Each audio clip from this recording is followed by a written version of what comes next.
అన్ని కొడుకులు కలిసి నా మీద అయితే నిన్న వెంగనికైతే ప్లాన్ చేశారు కదా. నా మీద అయితే నిన్న వెంగనికైతే ప్లాన్ చేశారు కదా. ఒక నేను లేకట మీ నా మీదకి రావాకు, నా మీదకి రావాకు. ఒక నీకు ఎంత ముట్టుకొని చెప్పాలక, ఎంత మీ కొడుకు పక్కనే మాట్లాడతావు నా పక్క మాట్లాడవు కదుకో. ఎంత మీ కొడుకు పక్కనే మాట్లాడతావు నా పక్క మాట్లాడవు కదుకో. నేనేం చేసినారా నేను? నేనే వాళ్ళే కదా, నేనే వాళ్ళే కదా. నేను మీ కొడుకు ఏమో లెక్క నాకు తలకాయ నచ్చింది ఒక గ్లాస్ టీ దెబ్బక, నాకు తలకాయ నచ్చింది ఒక గ్లాస్ టీ దెబ్బక. నేనే మీ కొడుకుని మీ కొడుకు దెబ్బ తిన్నాం. మమ్మల్ని మట్ట కొడిపి కొట్టేసాల మీ కొడుకు, మమ్మల్ని మట్ట కొడిపి కొట్టేసాల మీ కొడుకు. పిల్లాడు పాలాయి పిల్లాడు పసిపిల్లాడు మీ కొడుకు, పాలాయి పిల్లాడు పసిపిల్లాడు మీ కొడుకు. నువ్వేం చేసినావు? నువ్వు ఏమతి వడ్నే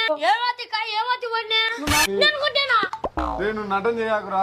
నేనెప్పుడు కొట్టానా? నేనెప్పుడు కొట్టానా? నేను కేసు పెడితే పోలీసులు వస్తారులే. ఆ పక్కన మాటలు ఈ పక్క దగ్గర ఈ పక్కన మాటలు ఆ పక్క దగ్గర వేరే రకం మల్టీనా నువ్వు? నేను కొట్టాలి చెప్పేంతవరకు మళ్ళీ మాట్లాడు, చెప్పేంతవరకు మళ్ళీ మాట్లాడు. ఎందుక నన్నెందుకు మాటలు పలేస్తాడు మీ కొడుకు? నన్ను కుక్కలు దిగాల్సిన మందు నాకు దిగి ప్రయోగాలు చేస్తాడు చెప్పు. నేను అసలు మీ వాడిని టచ్ చేయలేక నాయనా. దీని ఫుల్ వీడియో కావాలనుకుంటే యూట్యూబ్ ఛానల్లోకి వెళ్ళి ఆదిశేషుల సున్కేసుల అనే అఫీషియల్ ఛానల్ కొడితే వచ్చేస్తుంది.